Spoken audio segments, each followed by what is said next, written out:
Cada noche, a las 10:03, el teléfono suena. Sé que es él antes siquiera de mirar la pantalla. Marcos, mi hijo, el niño que llevé 9 meses en mi vientre, el chico al que acuné para dormir, el joven por el que sacrifiqué todo. Pero ahora, cuando oigo su voz, el pecho se me oprime con un miedo que no acabo de nombrar. ¿Estás sola, mamá? Eso es lo único que pregunta. Nunca. ¿Cómo estás? Nunca. Te echo de menos. Solo esas 4 palabras que me hielan la sangre. Esta noche, como todas las noches, me siento en mi cocina vacía, mirando fijamente el móvil mientras vibra sobre la mesa de madera que mi difunto esposo construyó con sus propias manos hace 40 años. La misma mesa donde Marcos hacía sus deberes, donde celebrábamos sus cumpleaños, donde le ayudé a practicar para entrevistas de trabajo que prometían cambiar nuestras vidas. El fluorescente de arriba parpadea.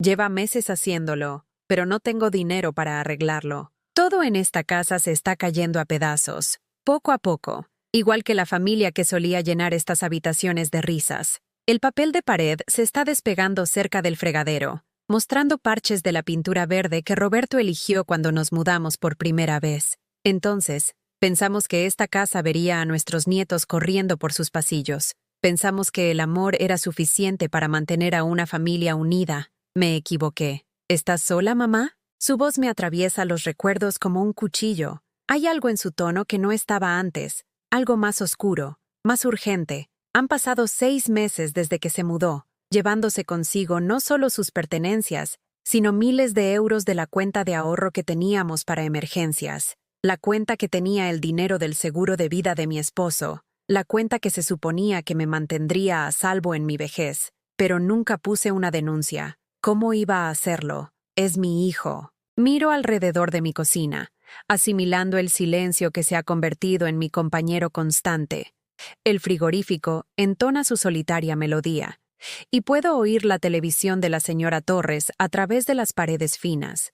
Está viendo una de esas películas antiguas donde las familias se mantienen unidas y los hijos respetan a sus madres. Yo también veía esas películas, creyendo que así funcionaba la vida real. La verdad es que estoy sola, más sola que nunca en mis 73 años. Mi esposo Roberto falleció hace 5 años, y con él se fue la última persona que me amó incondicionalmente. Mi hija, Sara, vive en otra comunidad autónoma con su propia familia, demasiado ocupada con su exitosa carrera como para llamar más de una vez al mes. Y Marcos se convirtió en un extraño con la cara de mi hijo. Sí, cariño, estoy sola. Susurro al teléfono, con las palabras amargas en mi boca. Siempre es la verdad. Lo ha sido por más tiempo del que me gustaría admitir. Le oigo exhalar al otro lado, y luego la línea se corta, sin despedida, sin un «te quiero, mamá», solo un tono de línea muerta, dejándome sentada en mi cocina solo con el sonido de mis propios latidos.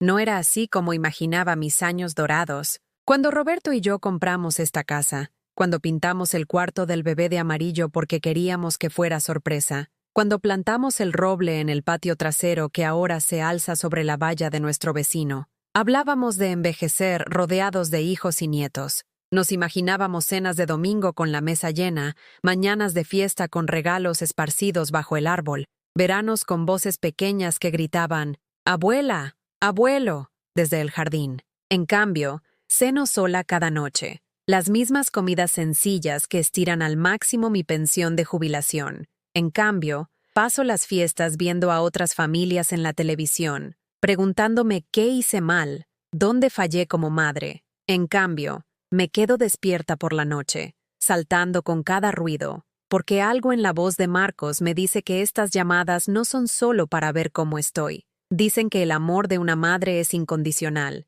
y quizás sea cierto. Pero lo que no te dicen es que a veces ese amor se convierte en una prisión. A veces, cuidar a tu hijo significa facilitar sus peores impulsos. A veces, protegerlo significa destruirte a ti misma. Todavía recuerdo el día en que todo cambió. Era un martes por la mañana de marzo, y estaba haciendo café en esta misma cocina, cuando Marcos entró con esa mirada en los ojos, la misma que tenía de niño cuando había roto algo de valor e intentaba decidir si confesar o mentir, pero ya no era un niño. Tenía 35 años en el paro por tercera vez en 2 años, y podía oler el alcohol en su aliento a pesar de que no eran ni las 9 de la mañana. «Mamá, necesito dinero», dijo, sin siquiera molestarse en ser amable. «Solo un préstamo. Te lo devolveré». Había oído esas palabras tantas veces antes. El dinero para la compra que le había dado cuando le cortaron la luz. El dinero del alquiler que le había proporcionado cuando se enfrentaba al desahucio. El pago del coche que había cubierto cuando se le estropeó la caja de cambios. Miles de euros a lo largo de los años, desapareciendo en el agujero negro de su irresponsabilidad para no volver a ser vistos. Pero esta vez fue diferente. Esta vez no estaba pidiendo. «Sé que el dinero del seguro de vida de papá todavía está en esa cuenta», dijo, con la voz fría y calculadora. «No lo necesitas todo. Tienes esta casa, tienes tu pensión. Soy tu hijo. Ese dinero debería ayudarme a mí también». La forma en que lo dijo, como si mi seguridad financiera fuera de algún modo egoísta, como si el dinero por el que Roberto trabajó toda su vida para dejarme estuviera allí esperando a que Marcos lo reclamara, hizo que algo dentro de mí se rompiera, pero no de la forma en que podrías pensar. No me enfadé, no lo eché. No llamé a la policía cuando cogió la chequera de mi bolso y se hizo un cheque a sí mismo por 8.000 euros mientras yo me quedaba paralizada en esta misma mesa. Solo miré. Vi a mi hijo robarme, y no dije nada, porque en algún lugar de mi corazón dañado, todavía creía que quizás, solo quizás, esto sería lo que finalmente enderezaría su vida. Pero esta noche, 6 meses después, mientras me siento en el mismo sitio donde le vi llevarse todo lo que me quedaba del amor y la protección de mi esposo, sé la verdad. Las llamadas no son por preocupación, son por otra cosa completamente distinta. Algo que hace que me tiemblen las manos y se me cierre la garganta con un miedo que nunca antes había experimentado, porque esta noche, por primera vez en 6 meses, oí algo nuevo en su voz. Esta noche, oí hambre. Las llamadas empezaron a ser más extrañas después de ese primer robo. No solo el momento, siempre a las 10:03, como si siguiera algún retorcido horario, sino la forma en que Marcos me hablaba. Atrás quedaba cualquier pretensión del hijo cariñoso que una vez conocí. En su lugar, había alguien que me hablaba como si fuera un inconveniente, un problema que manejar en lugar de una madre a la que querer. ¿Estás sola, mamá? La pregunta se convirtió en un ritual. Pero empecé a notar otras cosas, ruido de fondo que no tenía sentido, conversaciones susurradas. A veces podía jurar que le oía hablar con otra persona antes de colgar, discutiendo cosas que no distinguía bien, planes quizás, arreglos. 3 semanas después de la primera llamada, apareció en mi puerta sin avisar. Era un domingo por la tarde, y yo estaba cuidando mi pequeño jardín de hierbas aromáticas. Lo único que Roberto me dejó, que Marcos no podía robar con una chequera. Albahaca, romero, tomillo. Plantas sencillas que no pedían más que agua y luz del sol, que devolvían sin esperar nada a cambio. A diferencia de mi hijo. «Hola, mamá», dijo, apoyándose en el marco de mi puerta como si todavía viviera aquí, como si no hubiera desaparecido con 8.000 euros y 6 meses de silencio. Solo venía a ver cómo estabas. Pero sus ojos no me estaban examinando a mí. Estaban escaneando mi salón, haciendo inventario, mirando el reloj antiguo que nos regaló la madre de Roberto por nuestra boda, el que todavía toca las horas, marcando el tiempo que paso sola, estudiando la vitrina con la vajilla buena que solo usábamos para ocasiones especiales, que dejaron de llegar cuando los niños crecieron y se fueron, calculando, siempre calculando. «La casa tiene buena pinta», dijo, pero la forma en que lo dijo me dio escalofríos, como si la estuviera tasando. Como si ya estuviera planeando su futuro sin mí en él. Le ofrecí café, como hacen las madres, como me enseñó a hacer mi propia madre, que creía que alimentar a la gente era la forma más elevada de amor. Pero Marcos no tenía hambre de café ni de conversación. Caminó por mi casa como un agente inmobiliario, tocando cosas que no le pertenecían, abriendo cajones que guardaban mis recuerdos privados. «Sabes, mamá, este sitio se te está quedando grande», dijo, deslizando el dedo por la repisa de la chimenea donde solían estar las fotos de nuestra familia antes de que las quitara porque ver su cara en tiempos más felices me dolía demasiado. Una mujer de tu edad no debería estar dando tumbos en una casa de 4 dormitorios. No es seguro. Seguro. La palabra me golpeó como un puñetazo físico. Esta casa era el lugar más seguro que había conocido.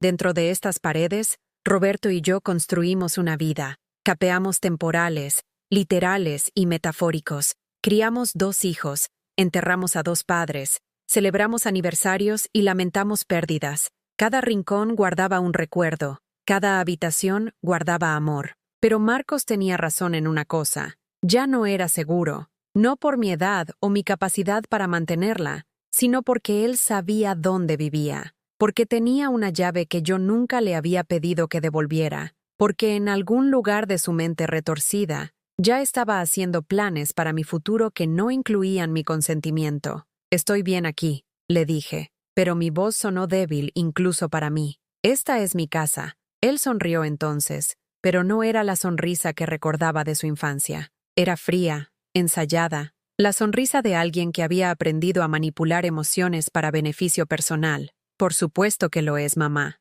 Solo digo que quizás es hora de pensar en tus opciones. ¿Sabes? Antes de que te veas obligada. Antes de que me vea obligada. La amenaza era sutil pero inconfundible. Antes de que pase algo. Antes de que alguien tome la decisión por mí. Antes de que sea aún más impotente de lo que ya soy. Después de que se fuera ese día, encontré cosas movidas. Pequeñas cosas que nadie más notaría. Pero cuando vives sola, sabes dónde pertenece cada cosa. La llave de repuesto del cobertizo faltaba en el cajón de la cocina. La carpeta con mis documentos importantes había sido revisada. Los papeles colocados en el orden incorrecto. Mis botes de medicinas habían sido examinados. Podía darme cuenta porque Marcos nunca había aprendido a ser cuidadoso con los detalles como lo era su padre. Esa noche, cuando el teléfono sonó a las 10:03, casi no contesto. ¿Estás sola, mamá? Esta vez, dudé, porque me di cuenta de que estar sola no era solo no tener a nadie en casa conmigo. Se trataba de no tener a nadie que se preocupara por mi bienestar, nadie que se diera cuenta si me pasaba algo, nadie que cuestionara a Marcos si de repente decidía mudarse a un sitio más pequeño, o si tenía un accidente que requería hospitalización, o si simplemente desaparecía. Sí, susurré, pero por primera vez, la palabra se sintió como una rendición. Las siguientes semanas trajeron más visitas, nunca programadas, nunca bienvenidas, pero siempre con el mismo patrón. Marcos aparecía en mi puerta con esa falsa expresión de preocupación. Caminaba por mi casa como si estuviera realizando una inspección y hacía sugerencias cada vez más audaces sobre mi futuro. ¿Sabes? Hay algunas residencias de ancianos muy buenas por aquí, dijo durante una visita, cogiendo mi foto de boda y dejándola en el sitio equivocado. Lugares donde no tendrías que preocuparte por el mantenimiento o la cocina o por estar sola todo el tiempo. No quiero vivir en una residencia, dije con firmeza, pero él desestimó mi objeción como si fuera irrelevante. No es una residencia, mamá, es vida independiente. Tendrías tu propio apartamento, pero con ayuda cuando la necesites. Y piensa en cuánto dinero ahorrarías al no tener que mantener esta vieja y enorme casa. Dinero. Siempre volvía al dinero con Marcos. No mi comodidad, no mi felicidad, no mi derecho a elegir dónde pasar mis últimos años. Solo dinero. ¿Y cuánto quedaría para él cuando yo me fuera? La peor parte no era su avaricia. Había llegado a esperarla. La peor parte era cómo había aprendido a usar mi amor por él como arma. Aparecía cuando me sentía particularmente sola, trayendo flores del supermercado y hablando de viejos tiempos hasta que mis defensas caían. Luego, justo cuando empezaba a recordar al niño pequeño que me ayudaba a hacer galletas y leía cuentos conmigo antes de acostarme, cambiaba de tema a los negocios. Encontré una agente inmobiliaria estupenda, decía, sacando folletos como si los tuviera a mano por casualidad. Dice que el mercado está muy caliente ahora mismo. Probablemente podrías conseguir el doble de lo que pagó papá por este sitio. Oh, estuve hablando con un amigo que trabaja en esa residencia que mencioné. Tienen lista de espera, pero dice que podría ponerte arriba si actuamos rápido. Oh, sabes, mamá, si te pasara algo aquí sola, nadie lo sabría en días. ¿Recuerdas a la señora Chen, la de la calle? No la encontraron hasta una semana después. Cada conversación mermaba mi confianza, mi sensación de seguridad, mi creencia de que tenía algún control sobre mi propia vida. Era paciente, metódico, desgastándome lentamente. Algunos días me encontraba considerando sus sugerencias, preguntándome si tal vez tenía razón, si tal vez estaba siendo terca y egoísta al querer quedarme en mi propia casa, pero entonces recordaba las manos de Roberto construyendo la mesa de la cocina, olería el romero de mi jardín, o vería el amanecer a través de la ventana del dormitorio donde había pasado 45 años de mañanas, y sabría que esta casa no era solo donde vivía. Era quien yo era. Las llamadas continuaron cada noche, pero empezaron a durar más. Marcos preguntaba por mi día, mi salud, mis finanzas. Siempre casual, siempre cariñoso en la superficie, pero podía sentir que estaba recopilando información como un abogado preparando un caso. ¿Cómo te sientes, mamá? ¿Suenas cansada? ¿Recuerdas tomar tus medicamentos? ¿Cuándo fue la última vez que te revisaste la tensión? ¿Estás comiendo suficiente? Suenas débil. Cada pregunta era una pesca, buscando pruebas de que estaba decayendo, de que necesitaba ayuda, de que ya no podía cuidarme sola. Y la terrible verdad era que su constante presión estaba haciendo que esas cosas fueran ciertas. Estaba cansada de preocuparme por sus visitas. Estaba olvidando cosas porque mi mente estaba consumida por el miedo. No estaba comiendo bien porque mi apetito desaparecía bajo el peso de su manipulación.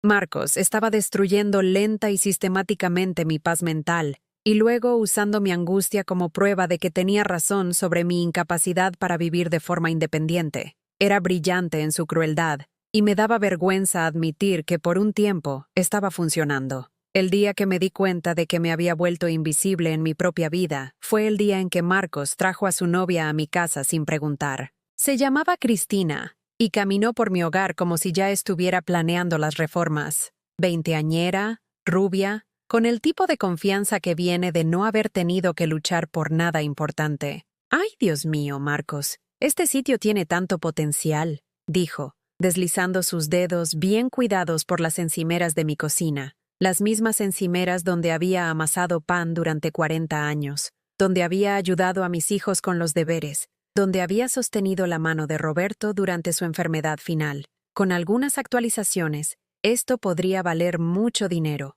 Hablaron de mí como si no estuviera parada justo allí, como si fuera un mueble que estaban considerando si guardar o donar a la caridad. La cocina definitivamente necesita una reforma integral, continuó Cristina, abriendo mis armarios sin permiso, examinando mi vajilla como si fueran artefactos en un museo. Y estas alfombras tienen que irse. Hay parqué debajo, probablemente, lo cual es bueno. Los baños están totalmente anticuados, pero eso tiene arreglo. Marcos asintió, tomando notas en su móvil. Realmente tomando notas sobre la reforma de mi casa mientras yo estaba de pie en mi propia cocina, viendo a extraños planear mi futuro sin mi opinión. «Mamá, ¿recuerdas a Cristina?», dijo, como si eso hiciera que esta invasión fuera aceptable. «Te hablé de ella. No lo había hecho. Era la primera vez que la veía. Pero no le corregí porque había aprendido que contradecir a Marcos solo llevaba a sermones sobre mi memoria fallida. Todo era mi memoria fallida ahora. Si no estaba de acuerdo con él, estaba confusa. Si me defendía, estaba siendo difícil. Si hacía preguntas,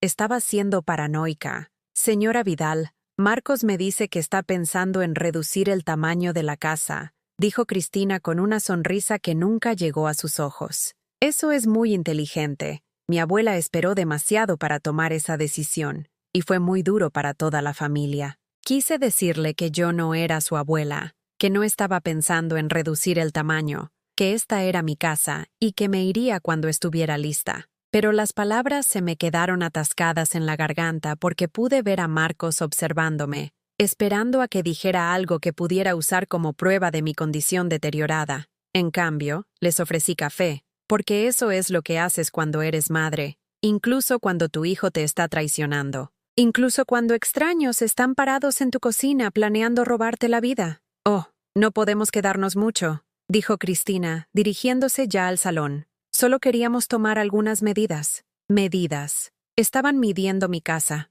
mi santuario, el lugar donde había planeado pasar los años que me quedaran, rodeada de recuerdos y del fantasma del amor de mi esposo. Le seguí por mi propia casa como una invitada, viendo a Cristina sacar fotos con su móvil mientras Marcos escribía números en un cuaderno, dimensiones de las habitaciones, tamaños de las ventanas, la antigüedad de los electrodomésticos. Estaban catalogando todo, creando una especie de inventario para un futuro que no incluía mi consentimiento. El dormitorio principal es bastante amplio, de hecho, dijo Cristina, de pie en la habitación donde Roberto y yo habíamos compartido décadas de conversaciones íntimas, donde había cuidado a mis hijos enfermos hasta que se recuperaron, donde todavía guardaba las gafas de lectura de mi esposo en su mesilla de noche, porque quitarlas se sentía como borrarlo por completo. Mamá ha estado diciendo que tal vez quiere algo más pequeño de todos modos, mintió Marcos con suavidad.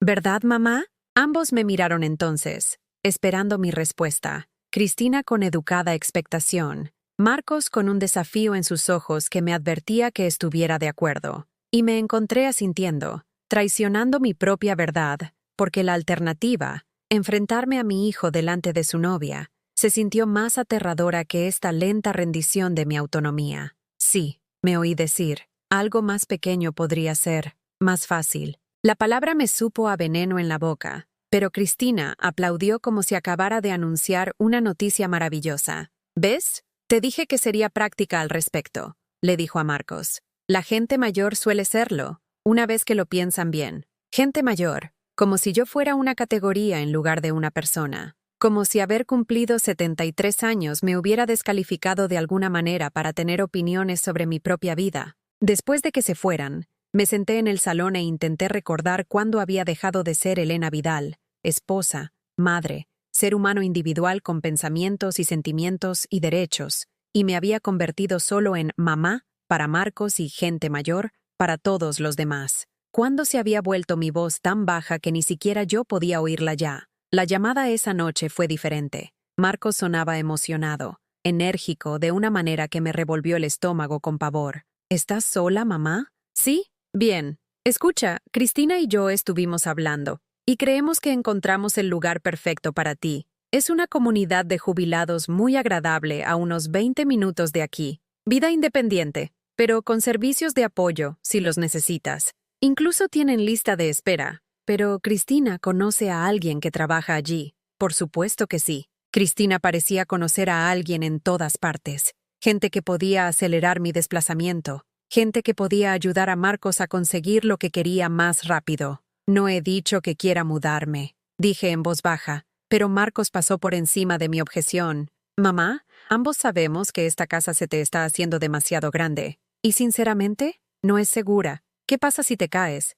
¿Qué pasa si tienes una urgencia médica? Nadie se enteraría en horas. Los mismos argumentos, reciclados una y otra vez, desgastándome como olas contra un acantilado. Pero ahora entendía que en realidad no se trataban de mi seguridad o bienestar. Se trataban de despejar el camino para el futuro de Marcos y Cristina, un futuro que requería mi ausencia. Te he puesto una cita para que visites el sitio este viernes, continuó. Cristina te recogerá a las 10. Una cita que no había solicitado, una visita que no quería, con una mujer que me veía como un obstáculo que manejar, pero Marcos lo anunció como si ya estuviera decidido, como si mi participación fuera opcional, pero mi cumplimiento estuviera asumido. Yo no... empecé, pero me interrumpió. Mamá, esto va a pasar te guste o no. Puedes ser parte de la solución, o puedes ponérselo más difícil a todo el mundo. Pero Cristina y yo estamos intentando ayudarte, y lo menos que puedes hacer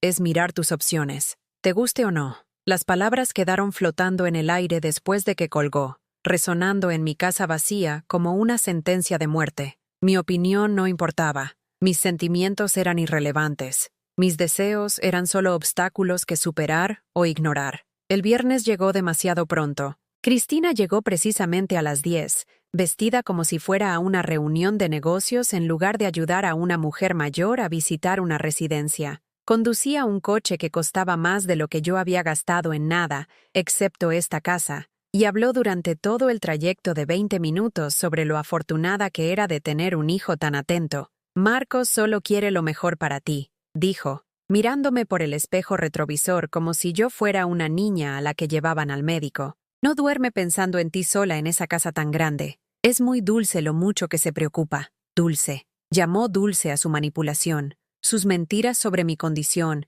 el robo de mi dinero, la destrucción sistemática de mi paz mental. Todo era solo prueba de lo mucho que se preocupaba. La comunidad de jubilados resultó ser exactamente lo que esperaba. Un lugar donde la gente iba a esperar la muerte en apartamentos pequeños y estériles que se veían exactamente iguales. La directora, una mujer llamada Pilar que llevaba demasiado maquillaje y hablaba con el tono condescendiente que la gente usa con los niños y los ancianos, nos mostró los alrededores como si estuviera realizando un recorrido por el paraíso. «Tenemos actividades todos los días», dijo, señalando una sala donde los residentes mayores estaban sentados en sillas de ruedas mirando un televisor. Bingo los lunes, manualidades los martes, musicoterapia los miércoles. Musicoterapia. Como si escuchar a alguien tocar el piano mal pudiera curar la herida de ser exiliada de tu propia vida. Y las comidas están incluidas, por supuesto.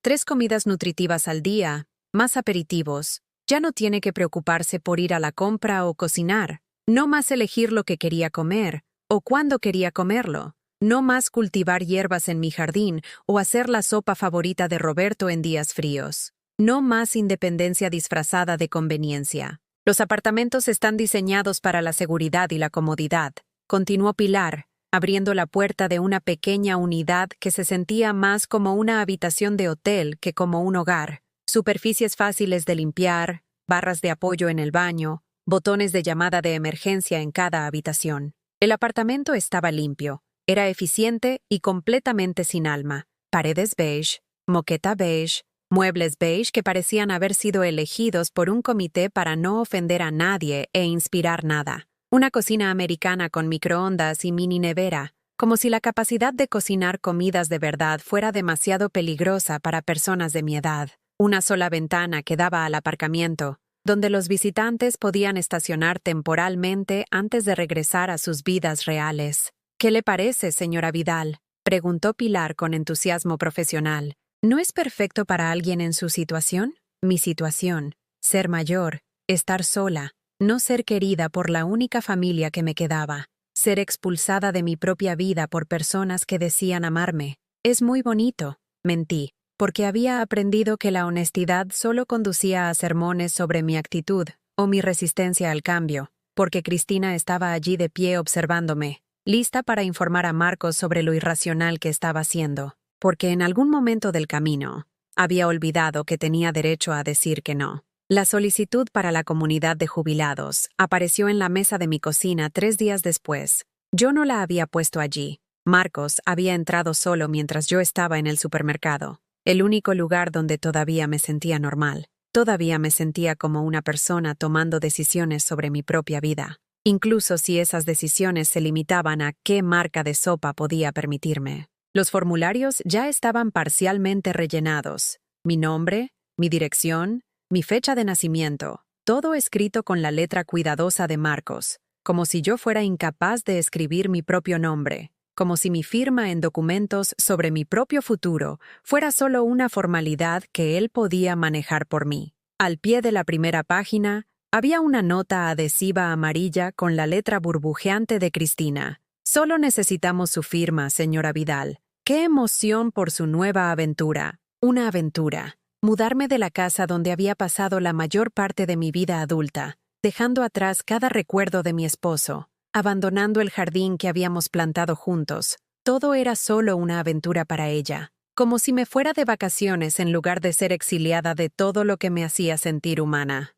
Me senté en la mesa de mi cocina durante horas, mirando fijamente esos formularios. El bolígrafo se sentía increíblemente pesado en mi mano. Mi firma, la última pieza que necesitaban para completar mi expulsión, se sentía como firmar mi propia sentencia de muerte. No una muerte física, sino la muerte de Elena Vidal como persona independiente que tomaba sus propias decisiones. Esa noche, el teléfono no sonó a las 10:03. Por primera vez en meses, Marcos no llamó para preguntar si estaba sola. En cambio, apareció en mi puerta a las 10:05, mojado por la lluvia que había estado cayendo toda la tarde, con una urgencia en sus ojos que me heló la sangre. «Mamá, tenemos que hablar», dijo, pasando a mi salón sin ser invitado. «¿Has firmado los papeles ya?» Yo estaba pensando en ello, dije, pero eso no era cierto. Había estado mirándolos fijamente, paralizada por el peso de lo que representaban,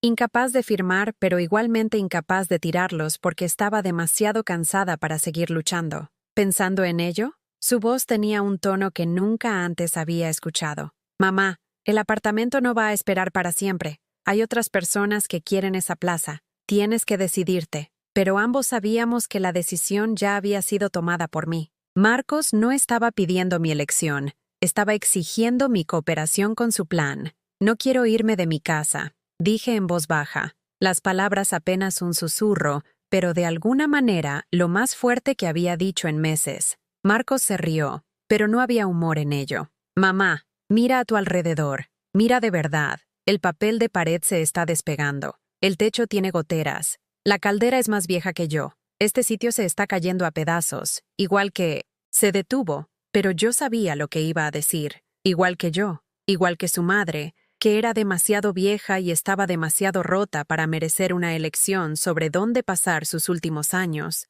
¿Igual que qué, Marcos? Pregunté, encontrando una chispa de algo que pensé que había muerto por completo. Igual que todo lo demás de tu generación, dijo, recuperándose rápidamente. Las casas construidas en los 70 no estaban destinadas a durar para siempre, y ya no puedes mantenerla. Mírate, apenas puedes encargarte del jardín. Era cierto que el jardín no estaba tan impecable como cuando Roberto estaba vivo. Las rosas necesitaban poda, y el césped tenía parches marrones donde no podía arrastrar la pesada manguera. Pero seguía siendo mi jardín. Seguía siendo el lugar donde había enseñado a mis hijos a plantar semillas y donde Roberto me había pedido matrimonio una tarde de primavera hace 46 años. Puedo contratar a alguien para que me ayude con el jardín, dije, pero incluso mientras hablaba, sabía lo patética que sonaba. ¿Contratar a alguien con qué dinero? ¿El dinero que Marcos había robado? ¿La pensión de jubilación que apenas cubría mis servicios y la compra? ¿Con qué, mamá? Estás viviendo al día. No puedes permitirte el mantenimiento de este sitio, y solo va a empeorar. Hizo un gesto alrededor de mi salón como si fuera la prueba de mi fracaso. ¿Cuándo fue la última vez que pintaste? ¿Cuándo fue la última vez que reemplazaste algo? Estos muebles son más viejos que Cristina. Todo era más viejo que Cristina. Ese parecía ser el estándar por el cual se medía ahora toda mi vida. Mis muebles, mi ropa, mis opiniones, mi derecho a tomar mis propias decisiones, todo estaba anticuado, obsoleto, listo para ser desechado. Además, continuó Marcos, instalándose en la silla de Roberto sin ser invitado, no estás segura aquí. ¿Y si te caes y te rompes la cadera? ¿Y si tienes un derrame cerebral? Nadie te encontraría en días. Los mismos argumentos, reciclados sin cesar, pero esta vez había algo diferente en su tono, algo que me hizo mirarle con más cuidado. Su ropa era cara, más cara de lo que debería ser para alguien que decía estar luchando financieramente. Su reloj era nuevo, plateado y elegante. Sus zapatos eran de piel, de los que cuestan más que mi presupuesto mensual para la compra. ¿De dónde sacaba dinero para estas cosas? Los 8.000 euros que había robado no durarían mucho con sus hábitos de gasto, a menos que... Marcos, dije lentamente, ¿cuánto tiempo llevas planeando esto? ¿Planeando qué? Sacarme de aquí, vender mi casa. Las palabras se sintieron extrañas en mi boca, como hablar un idioma que nunca había aprendido. Se quedó en silencio un largo momento, y en ese silencio, vi la verdad escrita en su rostro. Esta no era una decisión reciente nacida de la preocupación por mi bienestar. Este había sido su plan durante meses, quizás años. Las llamadas preguntando si estaba sola no eran para ver cómo estaba, eran para asegurarse de que no tenía testigos. Las visitas no eran por conexión familiar, eran misiones de reconocimiento, recopilando información sobre mi estado mental,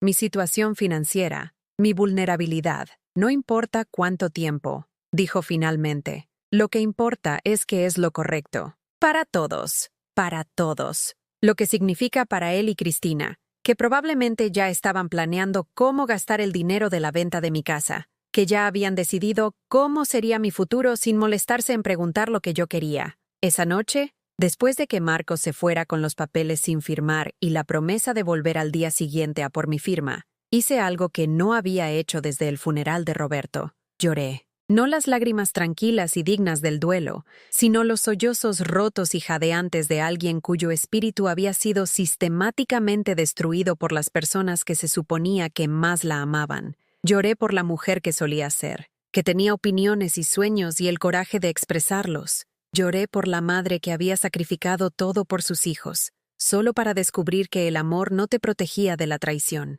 Lloré por la esposa que había perdido no solo a su esposo, sino la protección que su presencia le había brindado contra aquellos que explotarían su vulnerabilidad. Pero sobre todo, lloré porque estaba empezando a creer que tal vez Marcos tenía razón. Tal vez era demasiado vieja, demasiado débil, demasiados problemas para merecer la vida que quería. Tal vez luchar por mi casa era solo terquedad egoísta. Tal vez firmar esos papeles era lo más amable que podía hacer por todos, incluyéndome a mí misma. La casa se sintió diferente esa noche. Cada crujido de la madera asentándose sonó como un adiós. Cada sombra familiar parecía un recuerdo que estaba a punto de perder. Caminé por habitaciones que habían albergado décadas de mi vida, tocando paredes que habían sido testigos de los primeros pasos de mis hijos, las últimas palabras de mi esposo, mi transformación de joven novia a viuda anciana. En el dormitorio, abrí el cajón de la mesita de noche de Roberto, el que había dejado intacto desde su muerte, como si perturbar sus gafas de lectura y tabletas antiácidas pudiera de alguna manera perturbar su descanso.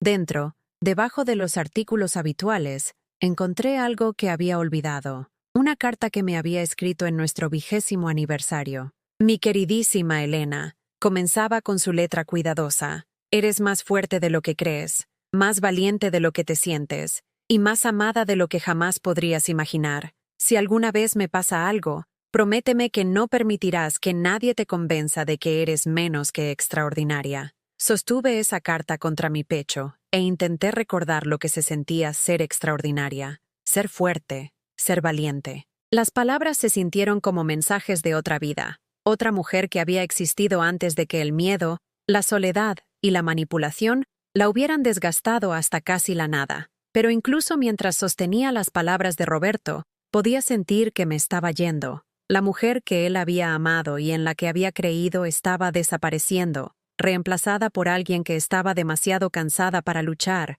demasiado asustada para defenderse, demasiado rota para creer que merecía algo mejor. Mañana, Marcos regresaría a por mi firma. Mañana, probablemente se la daría, porque la alternativa, seguir luchando por una vida que se sentía cada vez más imposible de mantener, requería una energía que ya no poseía. Me dormí en la silla de Roberto, todavía sosteniendo su carta, soñando con la mujer que solía ser y preguntándome si se había ido para siempre. En mis sueños, era lo suficientemente fuerte como para decirle a Marcos que no. En mis sueños, todavía tenía el poder de elegir mi propia vida, pero cuando desperté al amanecer, los formularios todavía estaban en la mesa de mi cocina, esperando la firma que pondría fin a todo lo que me quedaba. Y por primera vez desde que comenzó esta pesadilla, no pude pensar en una sola razón para no firmarlos, excepto por una pequeña voz en el fondo de mi mente que susurraba, «Eres más fuerte de lo que crees». Pero esa voz era cada vez más difícil de escuchar. La luz de la mañana que se colaba por la ventana de mi dormitorio se veía diferente de alguna manera, más nítida, más real. Había estado viviendo en una niebla durante meses, moviéndome a través de mis días como un fantasma que acechaba mi propia vida, pero algo en la lectura de la carta de Roberto había despejado el aire a mi alrededor. Doblé la carta con cuidado y la volví a colocar en su cajón, pero no sin leerla una vez más. Eres más fuerte de lo que crees, más valiente de lo que te sientes. Las palabras se asentaron en mi pecho como semillas que habían estado esperando el momento adecuado para crecer. Por primera vez en semanas, me preparé un desayuno adecuado, no solo tostadas o avena instantánea, sino huevos revueltos con queso, como solía hacerlos Roberto los domingos por la mañana. Usé la vajilla buena, los platos que habíamos guardado para ocasiones especiales que nunca parecían lo suficientemente especiales. Si desayunar en mi propia cocina no merecía celebrarse con mis mejores platos, ¿qué lo merecía? Mientras comía, miré realmente mi casa por primera vez en meses, no a través de los ojos críticos de Marcos, catalogando todo lo que necesitaba reparación o actualización, sino a través de mis propios ojos, viendo lo que había construido aquí. El alféizar de la ventana de la cocina donde había enraizado esquejes de las violetas de mi madre, ahora floreciendo en pequeñas macetas que captaban el sol de la mañana. Las paredes del salón revestidas con estanterías que Roberto había construido él mismo, cada estante conteniendo historias que me habían ayudado en tiempos difíciles. Los suelos de parqué que habíamos restaurado juntos durante nuestro tercer año de matrimonio, trabajando por las noches y los fines de semana, porque no podíamos permitirnos contratar profesionales. Esta casa no se estaba cayendo a pedazos, estaba vivida. Hay una diferencia. Aunque había permitido que Marcos me convenciera de lo contrario, caminé por cada habitación lentamente, deliberadamente, como si me estuviera presentando de nuevo a un amigo que había descuidado. En el dormitorio de invitados que una vez había sido de Sara, encontré el baúl de la esperanza que mi abuela me había regalado cuando me casé. Dentro, debajo de capas de papel de seda y sobres de lavanda, había cosas que había olvidado que poseía. Mi vestido de novia, todavía blanco pero amarillento por los bordes, ropa de bebé de cuando mis hijos eran pequeños, increíblemente diminuta ahora que no podía imaginar que adultos completamente desarrollados hubieran sido tan pequeños. Y en el fondo, envuelto en el pañuelo de seda de mi abuela, había algo que me cortó la respiración. El revólver de servicio de Roberto de su breve tiempo como guardia de seguridad antes de que encontrara trabajo en la fábrica. Había olvidado que lo había guardado. Había olvidado que incluso estaba en la casa. Estaba descargado. Roberto había sido cuidadoso con esas cosas, pero estaba limpio y bien mantenido, envuelto con una caja de municiones y una nota con su letra. Solo para emergencias, Ivy. Espero que nunca lo necesites. Sostuve la pistola en mis manos, sorprendida por su peso, por lo sólida y real que se sentía. Nunca la había disparado, nunca había querido hacerlo, pero Roberto había insistido en que aprendiera seguridad básica con armas cuando trabajaba hasta tarde, y yo estaba sola en casa con niños pequeños. El conocimiento es protección, había dicho. Incluso si nunca la usas, saber que podrías marca la diferencia. Volví a envolver la pistola con cuidado y la coloqué de nuevo en el baúl, pero el conocimiento de su existencia había cambiado algo fundamental en mi pensamiento. No estaba completamente indefensa. No estaba completamente desvalida. Tenía opciones que había olvidado. Esa tarde, hice algo que no había hecho en meses. Llamé a Sara, mi hija, que vivía en otra comunidad autónoma con su exitosa carrera y su vida ajetreada que no tenía mucho espacio para los problemas de una madre mayor. El teléfono sonó 4 veces antes de que contestara, y pude escuchar la distracción en su voz. «Hola, mamá. ¿Está todo bien? Estoy en medio de una reunión, así que...» «Sara, necesito preguntarte algo, y necesito que me escuches de verdad». Algo en mi tono debió llamar su atención, porque el ruido de fondo en su lado desapareció, como si hubiera entrado en otra habitación. «¿Qué pasa? ¿Te ha hablado Marcos de mí? ¿De mi situación de vida?» Hubo una pausa que me dijo todo lo que necesitaba saber. Mencionó que podrías estar interesada en mirar algunas comunidades de jubilados, dijo Sara con cautela. Parecía pensar que estabas teniendo problemas para mantener la casa. ¿Te dijo que robó 8.000 euros de mi cuenta de ahorro? El silencio se alargó tanto que pensé que la llamada se había cortado. Mamá, eso es una acusación seria. ¿Estás segura de que no estás confundida acerca de...? No estoy confundida, Sara. Le vi hacerse un cheque a sí mismo. Tengo los extractos bancarios. Cogió el dinero del seguro de vida de tu padre y ahora está intentando obligarme a salir de mi casa para poder venderla. Yo no entiendo. ¿Por qué no pusiste una denuncia? ¿Por qué no lo había hecho? Porque era mi hijo. Porque me habían enseñado que los problemas familiares se quedaban dentro de la familia. Porque él me había desgastado tanto con su manipulación que había empezado a creer que me lo merecía. No lo sé, dije con honestidad. Pero te lo estoy contando ahora porque creo que está planeando algo peor. Trae a su novia aquí a medir habitaciones. Han rellenado solicitudes para residencias sin preguntarme. Y Sara, la forma en que me mira ahora, es como si estuviera esperando a que me muera. Oí a mi hija tomar una respiración temblorosa. Mamá, si esto es verdad, si incluso la mitad de esto es verdad, tienes que protegerte. Documenta todo. Y quizás deberías considerar quedarte conmigo por un tiempo. La oferta era genuina. Podía oírlo en su voz, pero ambas sabíamos que no era práctica. Sara tenía su propia vida, su propia familia, sus propias obligaciones. Y además, huir no resolvería el problema. Solo lo pospondría hasta que Marcos encontrara otra manera de conseguir lo que quería. No voy a dejar mi casa, Sara. Aquí es donde tu padre y yo construimos nuestra vida juntos. Aquí es donde voy a terminar la mía, a mi manera. Después de colgar, sentí algo que no había experimentado en meses. Claridad. La niebla de confusión y duda que Marcos había estado cultivando deliberadamente se estaba disipando, y debajo de ella, encontré algo que se sentía familiar, pero más fuerte que antes. No la joven insegura y ansiosa por complacer, sino la mujer mayor que había sobrevivido décadas de desafíos y se había ganado el derecho a tomar sus propias decisiones. Pasé el resto de la tarde revisando mis papeles importantes, organizándolos de una manera que tendría sentido para otra persona si me pasaba algo. Pero no estaba planeando morir, estaba planeando vivir, y vivir requería preparación. Encontré mi testamento, escrito hace años cuando Roberto todavía estaba vivo. Todo se dejaba a mis hijos a partes iguales, lo que parecía justo en ese momento, pero se sentía ingenuo ahora. Tomé nota de llamar a un abogado para cambiarlo. Marcos ya se había llevado su herencia por adelantado. No tendría la oportunidad de llevarse el resto. En el fondo del cajón del escritorio de Roberto, encontré algo más que había olvidado. Un pequeño dispositivo de grabación que había usado para notas de trabajo, cuando su memoria comenzó a fallar y necesitaba ayuda para recordar detalles importantes. Era viejo pero funcional, y después de que descubrí cómo hacerlo funcionar, lo probé grabándome leyendo una de mis tarjetas de recetas. Mi voz volvió clara y distinta. Esa noche, por primera vez en meses, no me senté junto al teléfono esperando a que Marcos llamara. En cambio, me preparé té y me senté en la silla de Roberto con un cuaderno, escribiendo todo lo que podía recordar sobre las visitas de Marcos, sus amenazas, su robo, su manipulación, horas, fechas, testigos cuando lo sabía, las medidas de Cristina, los formularios de solicitud prerellenados,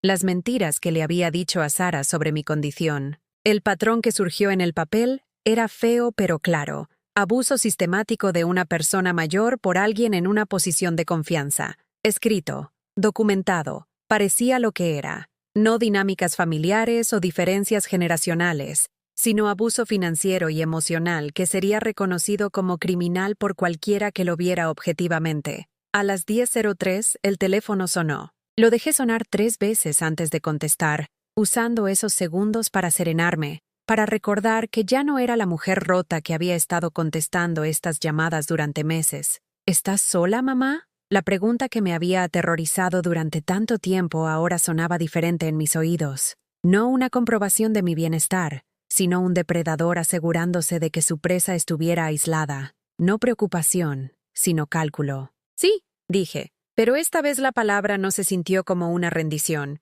se sintió como un cebo. Bien. Iré mañana por la mañana a por esos papeles. Supongo que ya los habrás firmado. Él suponía. Por supuesto que sí. Me había desgastado tan sistemáticamente, tan a fondo, que no podía imaginar que yo pudiera contraatacar. Ya veremos, dije. Y por primera vez en nuestras conversaciones recientes, fui yo quien colgó primero. Pasé el resto de la noche leyendo la carta de Roberto de nuevo, pero esta vez las palabras no me hicieron llorar. Me enfadaron. No la ira indefensa de alguien que se sentía impotente, sino la ira enfocada de alguien a quien habían empujado demasiado lejos personas que confundían la amabilidad con la debilidad. Yo era más fuerte de lo que creía, era más valiente de lo que me sentía. Y mañana, cuando Marcos viniera a por mi firma, iba a descubrir que la mujer rota que había estado destruyendo sistemáticamente había recordado cómo luchar. El dispositivo de grabación estaba en la mesa de mi cocina. Listo. La documentación estaba organizada y clara. Y en algún lugar en el fondo de mi mente, la voz de Roberto era firme y segura. El conocimiento es protección, Evie. Incluso si nunca la usas, saber que podrías marca la diferencia. Pero yo iba a usarlo. Todo. Porque me había dado cuenta de algo importante durante mi día de claridad. Marcos no había estado preguntando si estaba sola por preocupación por mi seguridad.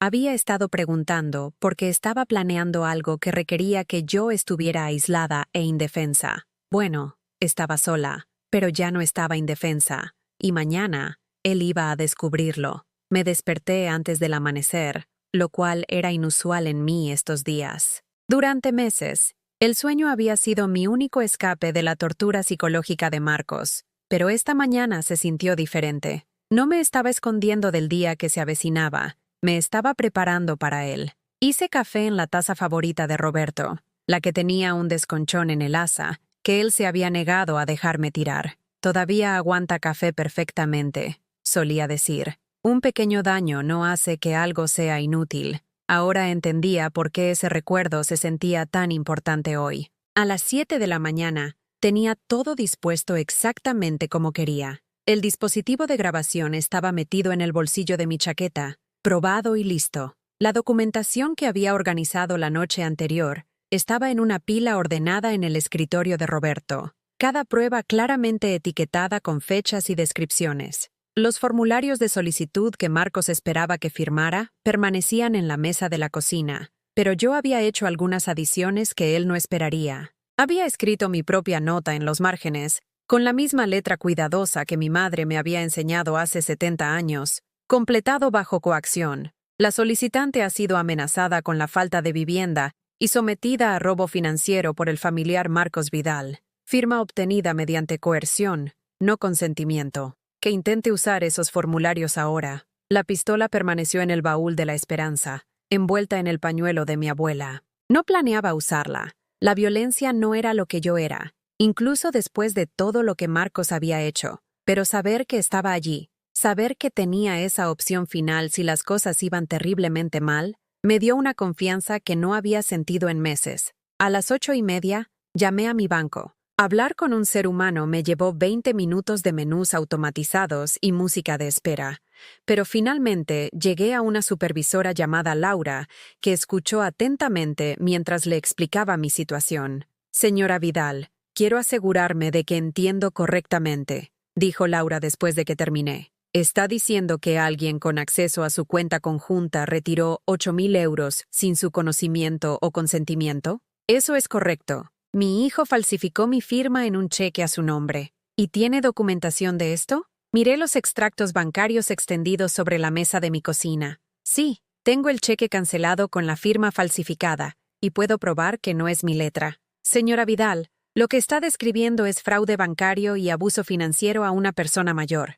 Son cargos criminales serios. ¿Está dispuesta a presentar una denuncia formal? Durante meses, esa pregunta me habría paralizado. La lealtad familiar, el miedo a las consecuencias, el horror de enviar a mi propio hijo a la cárcel, todo me habría hecho colgar y fingir que esta conversación nunca sucedió. Pero esta mañana, sentada en mi cocina rodeada de pruebas de abuso sistemático, con la carta de Roberto fresca en mi memoria y la fuerza de mi abuela fluyendo por mis venas, la respuesta llegó fácilmente. Sí, lo estoy. Laura me guió a través del proceso. Formularios para rellenar, declaraciones para firmar, pruebas para presentar. También mencionó algo que me heló la sangre. Este tipo de abuso financiero rara vez era un incidente aislado. En casos como este, señora Vidal, el perpetrador generalmente escala. Una vez que han tomado lo que pueden acceder fácilmente, a menudo intentan obtener control legal sobre los activos restantes de la víctima.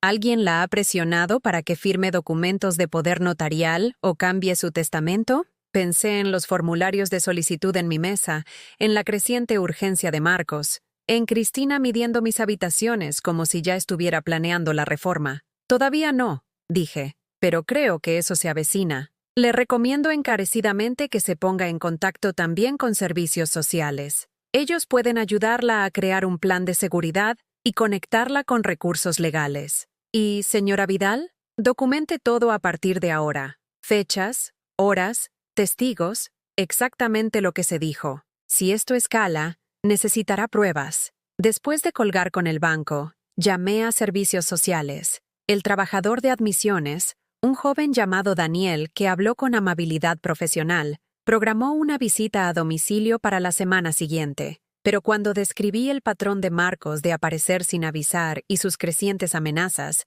el tono de Daniel se volvió más urgente. Señora Vidal, ¿se siente segura en su casa ahora mismo? La pregunta debería haber sido simple, pero me hizo hacer una pausa. ¿Me sentía segura? ¿Con Marcos teniendo una llave, sabiendo que podía aparecer en cualquier momento? cada vez más desesperado a medida que sus planes encontraban resistencia inesperada? No estoy segura, admití. ¿Le gustaría que aceleráramos la evaluación de seguridad?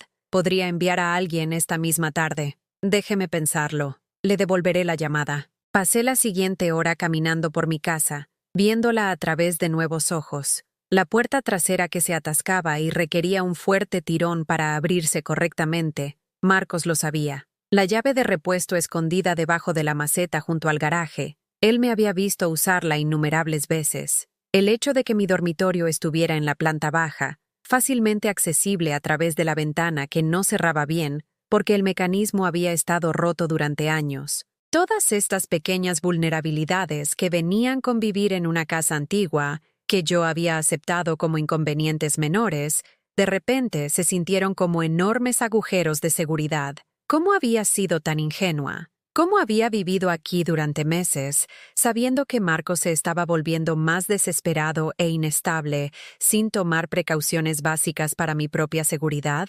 Llamé a un cerrajero. Lo más pronto que podían venir era la próxima semana, pero programé la cita de todos modos. Cerraduras nuevas, cadenas de seguridad, cierres de ventana que realmente funcionaran. Costaría dinero que apenas podía permitirme, pero ¿de qué servía proteger mis finanzas si no estaba yo para usarlas? Luego, llamé a la señora Torres, mi vecina que había vivido al lado durante 15 años. Leonor tenía 80 años, pero era lista como un lince y protectora con las mujeres mayores de nuestro vecindario. Me había visto a Marcos ir y venir a horas intempestivas. Probablemente había notado la tensión en mi voz cuando hablaba de él. «Leonor, tengo que pedirte un favor», dije cuando contestó. «Si ves a mi hijo Marcos en mi casa esta noche o mañana, especialmente si parece que hay algún tipo de altercado, ¿llamarías a la policía?» Hubo una pausa. «Elena, cariño, ¿está todo bien? He estado preocupada por ti últimamente.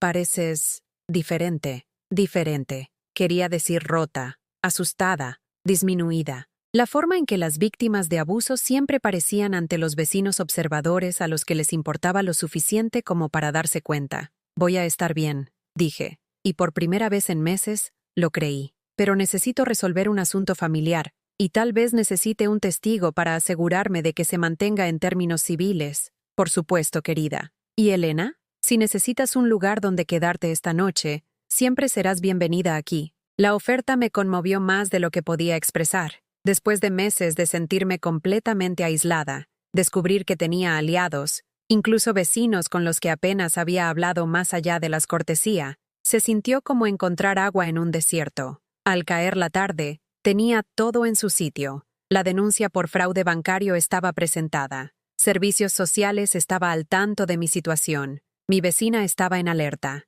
Mi documentación estaba organizada y lista. El dispositivo de grabación estaba cargado y probado. Lo más importante, había cambiado el mensaje de mi contestador automático. En lugar de mi saludo habitual, cualquiera que llamara ahora oiría: «Ha llamado a Elena Vidal. No puedo atender el teléfono en este momento, pero su llamada es muy importante para mí. Por favor, deje un mensaje detallado, incluyendo la fecha y hora de su llamada, y le devolveré la llamada tan pronto como sea posible. Recuerde, esta llamada puede ser grabada con fines de seguridad y calidad». Era algo pequeño, pero servía para avisar que Elena Vidal ya no era la anciana confusa y aislada que podía ser manipulada sin consecuencias. Yo era alguien que documentaba cosas, que tenía procedimientos, que trataba cada interacción como potencialmente significativa. A las 4 en punto, me preparé una comida adecuada y me senté a comerla en la mesa de mi cocina. La misma mesa donde me había sentado paralizada por el miedo hacía solo unos días. La misma mesa donde Marcos había anunciado su intención de tomar el control de mi vida. Pero la mujer sentada allí ahora era fundamentalmente diferente de la que había estado antes. No solo estaba comiendo, estaba reclamando espacio, afirmando mi derecho a existir en mi propia casa, preparando mi cuerpo y mi mente para la confrontación que se avecinaba, porque Marcos vendría pronto. Lo había dejado claro anoche. Venía a por mi firma en esos formularios, y esperaba conseguirla. Había estado tan seguro de su manipulación psicológica, tan convencido de que meses de abuso sistemático habían quebrado mi voluntad por completo, que probablemente ni siquiera había considerado la posibilidad de resistencia. Ese era su error. A las 6:30 saqué el dispositivo de grabación de Roberto de mi bolsillo y hablé en él de forma clara y tranquila. Esta es Elena Vidal, grabando el jueves por la noche. Tengo 73 años y estoy en plenas facultades mentales y físicas. Hago esta grabación porque tengo razones para creer que mi hijo Marcos Vidal podría intentar coaccionarme para que firme documentos legales o podría intensificar su patrón de abuso financiero y emocional. Cualquier acuerdo que haga bajo coacción debe considerarse inválido. Si me sucede algo, esta grabación debe entregarse a servicios sociales y a la policía. La rebobiné y la reproduje. Mi voz era firme, clara, competente. La voz de alguien que sabía exactamente lo que estaba sucediendo y había hecho preparativos cuidadosos para protegerse. Luego volví a guardar el dispositivo en mi bolsillo y esperé. Marcos vendría esta noche. Estaba segura. Su impaciencia de ayer, su suposición de que simplemente obedecería, su necesidad de cerrar este trato rápidamente antes de que pudiera cambiar de opinión o buscar ayuda, todo apuntaba a una acción inmediata. Y cuando viniera, descubriría que la anciana indefensa a la que había estado aterrorizando había recordado algo importante. Era la esposa de Roberto Vidal, la vecina de Leonor, la madre de Sara, y una mujer que había sobrevivido 73 años, siendo más fuerte de lo que cualquiera esperaba. El sol se estaba poniendo fuera de la ventana de mi cocina, pintando mis paredes familiares en tonos dorados y ámbar. Pronto oscurecería, y Marcos vendría creyendo que estaba visitando a una víctima. En su lugar, encontraría a una mujer lista para luchar por su vida. La lluvia comenzó a las 9:15, golpeando mis ventanas con creciente intensidad. Me senté en mi salón con todas las luces encendidas, asegurándome de que cualquiera que se acercara a la casa sabría que estaba despierta y alerta. El dispositivo de grabación en mi bolsillo se sentía cálido contra mis costillas, listo para capturar lo que estaba a punto de ocurrir. Exactamente a las 10:03, mi teléfono sonó. Lo dejé sonar 2 veces antes de contestar. ¿Estás sola, mamá? Pero esta vez, en lugar del escalofrío familiar del miedo, sentí algo completamente distinto. Claridad, propósito. La calma que llega cuando finalmente comprendes el juego que se ha jugado contra ti. Sí, Marcos, estoy sola. Bien, voy a ir a por esos papeles. Tenlos listos. Colgó sin esperar mi respuesta, pero yo ya estaba en movimiento. Pulsé grabar en el dispositivo de mi bolsillo y hablé claramente. Marcos Vidal acaba de llamar para informarme de que viene a mi casa para obtener documentos firmados. Son las 10:05 de la noche del jueves. Estoy grabando esta interacción para mi protección. 15 minutos después, oí su coche en mi entrada. El motor se apagó y escuché sus pasos en el camino de entrada. Pasos apresurados y seguros de alguien que no esperaba resistencia. No llamó a la puerta. Usó su llave. El sonido de mi propia puerta principal abriéndose sin mi permiso provocó una oleada de adrenalina en mi sistema. Esta era mi casa. Mi santuario, y estaba entrando en ella como si ya fuera suya, como si mi consentimiento fuera irrelevante para sus planes. ¿Mamá?, gritó, pero había algo diferente en su voz. Urgencia, desesperación, quizás. ¿Dónde están los papeles? Me levanté de la silla de Roberto y caminé hacia el vestíbulo, donde Marcos se estaba sacudiendo la lluvia de la chaqueta. Se veía diferente, más delgado de lo que recordaba, con ojeras oscuras y una energía nerviosa que lo hacía parecer casi maníaco. «Hola, Marcos», dije con calma. «Estás goteando en mi suelo». Me miró extrañado, como si mi tono no fuera el que esperaba. Durante meses, nuestras interacciones habían seguido el mismo patrón. Él exigía, yo obedecía. Él amenazaba, yo me rendía. Pero esta noche, yo simplemente estaba observando, grabando, reuniendo pruebas.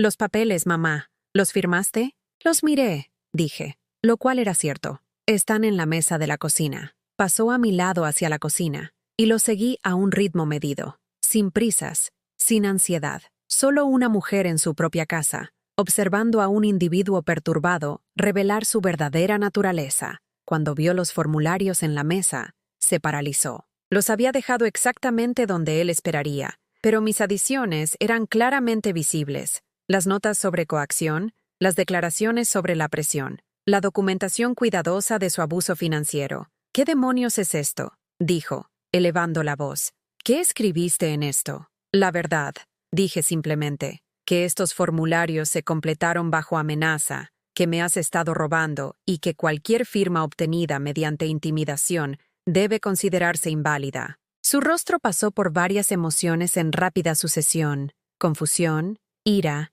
y finalmente, algo que parecía pánico. Esto no iba de acuerdo con su guión. Se suponía que la anciana rota, a la que había estado destruyendo sistemáticamente, firmaría dócilmente lo que él pusiera delante de ella. «Mamá, no puedes. No entiendes la situación. Tienes que firmar estos papeles limpios, sin toda esta tontería escrita en ellos». «¿Por qué?», pregunté, con la voz firme. «¿Qué pasa si no lo hago?». Y fue entonces cuando Marcos abandonó por completo el pretexto. El hijo preocupado desapareció, reemplazado por alguien que apenas reconocía, frío, calculador y desesperado. «Porque no tienes elección», dijo, con la voz baja y amenazante. «Mira a tu alrededor, mamá. Mírate a ti misma. Tienes 73 años. Vives sola en una casa que no puedes mantener, con apenas dinero suficiente para sobrevivir. ¿Crees que puedes luchar contra mí? ¿Crees que alguien te creería a ti antes que a mí?».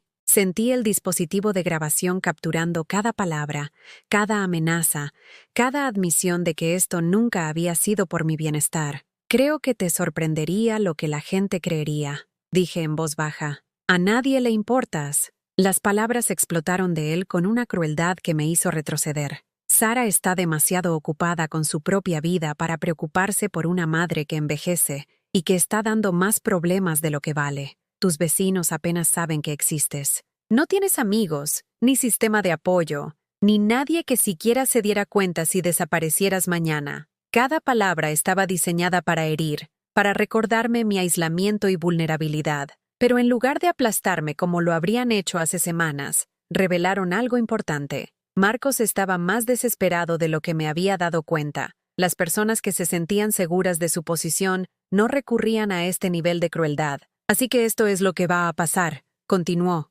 con la voz cada vez más fría con cada frase. «Vas a firmar estos papeles correctamente. Firmas limpias, sin notas adicionales, sin intentos de documentar nada. Vas a mudarte a esa residencia. Y vas a estar agradecida de que yo esté manejando todas las decisiones difíciles por ti». «¿Y si me niego?». Marcos sonrió, pero no había calidez en ello. «No te negarás, porque si lo haces, haré que te declaren incapacitada. Les diré que tienes problemas de memoria, que eres paranoica y delirante, que ya no eres capaz de tomar decisiones racionales sobre tu propio bienestar». Sacó su móvil y me mostró algo que me heló la sangre. Fotos. Imágenes de mi casa tomadas durante sus visitas sin invitación, mostrando el papel de pared despegado, la moqueta manchada, el cierre de la ventana roto. Fotos mías con aspecto confuso y angustiado, probablemente tomadas durante sus peores agresiones verbales, cuando yo estaba más vulnerable. «He estado documentando tu declive durante meses», dijo con satisfacción. «Tengo fotos de la casa deteriorándose, grabaciones de nuestras conversaciones donde suenas confusa y desorientada, incluso informes médicos que muestran tu aumento de ansiedad y depresión. Cualquier tribunal estaría de acuerdo en que necesitas a alguien que tome decisiones por ti». Pero mientras hablaba, me di cuenta de algo que casi me hizo sonreír. Marcos pensó que él era el único que había estado reuniendo pruebas. Pensó que la documentación era un arma que solo él podía blandir. «¿Grabaste nuestras conversaciones?», pregunté. «Algunas de ellas, las que sonabas más confusa, más incapaz de manejar decisiones básicas. En serio, mamá, te estaba haciendo un favor, construyendo un caso de por qué necesitas ayuda. Eso es interesante», dije, metiendo la mano en mi bolsillo. «Porque yo también he estado grabando nuestras conversaciones». Saqué el dispositivo de Roberto y lo puse sobre la mesa de la cocina entre nosotros. Marcos lo miró como si fuera una serpiente. «Todo lo que acabas de decir está aquí», continué, con la voz firme y clara. «Tus amenazas, tu admisión de que me has estado documentando deliberadamente en mis peores momentos, tu plan para que me declaren incapacitada, todo». El color se fue de la cara de Marcos. «No puedes. Eso es ilegal. No puedes grabar a alguien sin su consentimiento. En realidad, en España, sí puedo. Siempre que una persona en la conversación sepa que se está grabando, es perfectamente legal para usar como prueba». Lo consulté. Por primera vez desde que comenzó esta pesadilla, vi miedo en los ojos de mi hijo. Miedo real. El tipo que llega cuando alguien se da cuenta de que sus planes cuidadosamente trazados se están desmoronando. Pero más importante aún, continué, ya he presentado denuncias en el banco por el dinero que robaste y en servicios sociales por tu patrón de abuso. Están al tanto de tus intentos de obligarme a salir de mi casa y tienen copias de toda mi documentación. Marcos se quedó muy quieto durante un largo momento, procesando esta información. Luego, sin previo aviso, se abalanzó y agarró el dispositivo de grabación, pero yo estaba lista para él. Me había estado preparando para este momento todo el día, y le quité el dispositivo antes de que pudiera alcanzarlo. Eso es manipulación de pruebas, dije con calma. Otro delito que añadir a la lista. No entiendes lo que estás haciendo, dijo Marcos, elevando la voz a un grito. Estás arruinándolo todo. Ese dinero por el que estás llorando, lo necesitaba. Y esta casa está desperdiciada en ti. Vas a morir pronto de todos modos. ¿Y luego qué? Se quedará aquí vacía mientras podría estar ayudando a personas que realmente tienen un futuro. ¿Personas como tú y Cristina? Sí, personas que realmente pueden hacer algo con ella en lugar de solo existir. La palabra se quedó en el aire entre nosotros como un golpe físico. Existir. Eso era todo lo que yo era para él. Un obstáculo que existía en el camino de sus planes, consumiendo recursos que él sentía que le pertenecían. Pero en lugar de quebrarme, sus palabras cristalizaron algo que se había estado gestando toda la noche. Yo no estaba solo existiendo, estaba viviendo, pensando, planeando, contraatacando. Yo era todo lo que él había intentado convencerme de que no era. Vete, dije en voz baja. ¿Qué? Vete de mi casa, ahora mismo. Ya no eres bienvenido aquí. Marcos se rió, pero sonó forzado. No puedes echarme. Esta sigue siendo legalmente tu casa por ahora, pero no puedes... Sí, puedo. Se llama allanamiento de morada, y te estoy pidiendo que te vayas. Si te niegas, llamaré a la policía y haré que te saquen. Me moví hacia el teléfono de la cocina, pero Marcos se interpuso entre la pared y yo. No vas a llamar a nadie, dijo, y por primera vez oí una amenaza real en su voz. Vamos a terminar esta conversación, y vas a firmar esos papeles, y luego vamos a fingir que esta pequeña rebelión nunca sucedió. Pero ya no tenía miedo, porque me di cuenta de que Marcos había cometido el mismo error que comete todo acosador. Había asumido que su víctima se quedaría rota para siempre. Nunca había planeado la posibilidad de que yo pudiera recordar quién solía ser. Aléjate del teléfono, Marcos, dije con firmeza. ¿O qué? Y fue entonces cuando le dije lo del arma. O me defenderé, dije simplemente. Tu padre guardaba un arma en esta casa, Marcos. Sé dónde está, sé cómo usarla, y sé que cualquier mujer de 73 años que dispara a un intruso en su propia casa a las 10:30 de la noche será considerada una víctima, no una criminal. El cambio en Marcos fue inmediato y dramático. La postura agresiva se desinfló, la actitud amenazante se suavizó, y de repente se parecía a lo que realmente era. Un hombre de mediana edad que había sido atrapado intentando abusar de una anciana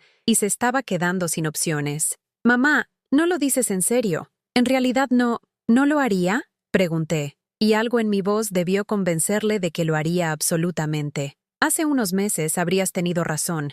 La mujer a la que has estado aterrorizando no habría contraatacado. Pero esa mujer se ha ido, Marcos. La destruiste tan a fondo que alguien más fuerte tuvo que tomar su lugar. Pude verle calculando, tratando de averiguar cómo recuperar el control de una situación que se había descontrolado por completo más allá de sus expectativas. Sus ojos se movieron rápidamente por mi cocina, buscando ventajas, armas, algo que le devolviera el poder que había perdido. «Estás de farol», dijo, pero no había confianza en su voz. «¿Lo estoy? Has pasado meses convenciéndome de que soy débil, aislada e indefensa. Pero ¿sabes qué? Estabas equivocado en las tres cosas. No soy débil. Sobreviví a la pérdida del amor de mi vida y todavía estoy aquí. No estoy aislada. Tengo vecinos que se preocupan por mí e hijos que me quieren, incluso si uno de ellos olvidó cómo demostrarlo. Y ciertamente no estoy indefensa». Caminé hacia el cajón de la cocina y saqué mi móvil,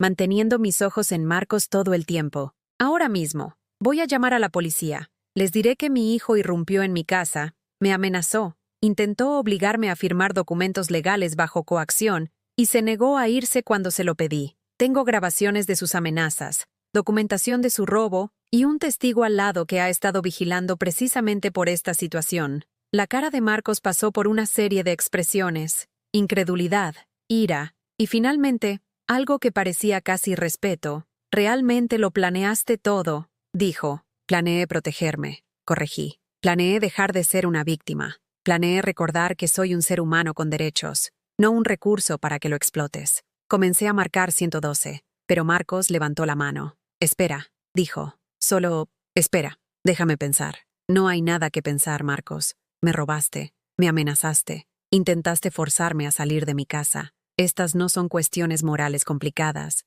son delitos». «Lo sé», dijo en voz baja, y por primera vez en meses, sonó como el hijo que solía conocer. «Sé lo que hice, sé en lo que me convertí». Hice una pausa con el dedo sobre el botón de llamada. Algo en su voz era diferente. No la manipulación que había aprendido a reconocer, sino lo que sonaba a arrepentimiento genuino. «Entonces, ¿por qué?», pregunté. «¿Por qué me harías esto? Te amé, Marcos. Te di todo lo que tenía, ¿y aún así no fue suficiente?». Se sentó pesadamente en una de mis sillas de cocina, pareciendo mayor de sus 35 años. «Porque estaba en la ruina», dijo. «Porque Cristina me iba a dejar si no podía proporcionarle el estilo de vida que quería. Porque he estado viviendo por encima de mis posibilidades durante años, y todo se estaba desmoronando, y entré en pánico. ¿Así que decidiste destruir mi vida para salvar la tuya?». «Me dije a mí mismo que era temporal», dijo, sin mirarme a los ojos. «Me dije que una vez que me recuperara te cuidaría adecuadamente, te compraría un buen lugar, me aseguraría de que estuvieras cómoda. Me convencí de que obligarte a ir a una residencia era realmente mejor para ti. Pero sabías que no era verdad». «Sí», susurró. «Lo sabía». Nos sentamos en silencio por un momento, el peso de su admisión llenando el espacio entre nosotros. Una parte de mí, la parte madre que lo había amado incondicionalmente durante 35 años, quería consolarlo, encontrar una manera de perdonar y seguir adelante. Pero la parte más fuerte de mí, la parte que había sido sistemáticamente brutalizada durante meses, sabía más. «Todavía voy a llamar a la policía», dije. «Lo sé. Y todavía voy a presentar cargos. Lo sé. Y nunca volverás a poner un pie en esta casa». Marcos asintió, con lágrimas corriendo por su rostro. «Lo siento, mamá. Sé que eso no arregla nada, pero lo siento mucho». Estudié su rostro, buscando señales de manipulación, de las emociones calculadas que había usado contra mí tantas veces. Pero esto se sintió diferente, se sintió real. «Yo también lo siento», dije finalmente. «Siento haber criado a un hijo que pensó que era aceptable abusar de su madre. Siento haber permitido tu comportamiento durante tanto tiempo que pensaste que nunca habría consecuencias. Y siento que me haya tomado 73 años aprender a defenderme». Marqué 112. 112. «¿Cuál es su emergencia?». «Soy Elena Vidal en la calle del Arce número 1247. Necesito reportar un allanamiento de morada y amenazas hechas contra mí por mi hijo. Todavía está en mi casa, y necesito que lo saquen de inmediato». La operadora fue profesional y tranquila, pidiendo detalles, confirmando mi dirección, asegurándome de que los agentes estaban en camino. A través de la ventana, pude ver luces encendiéndose en la casa de Leonor. Estaba despierta y mirando, lista para ser testigo si era necesario. Marcos no intentó irse. Se sentó en la mesa de mi cocina con la cabeza entre las manos, ocasionalmente mirándome con algo que podría haber sido admiración mezclada con arrepentimiento. «De verdad lo hiciste», dijo.